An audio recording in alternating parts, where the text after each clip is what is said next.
అమ్మ అమ్మ మొదటి పైనము ఆవు పాలు మధురము ఇటుక గోడ అన్నము ఇలా లేచుచుందుము ఊయలోచుచుందుము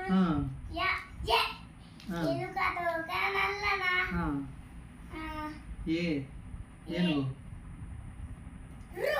ఏనుగుతా ఏనుగు చెప్పిన కదా ఏ ఎలుగు చెప్పినావు కదా ఏనుగు ఎక్కడ చెప్పలేదా చెప్పు ఋషి ఎలుక ఏనుగు అయ్యి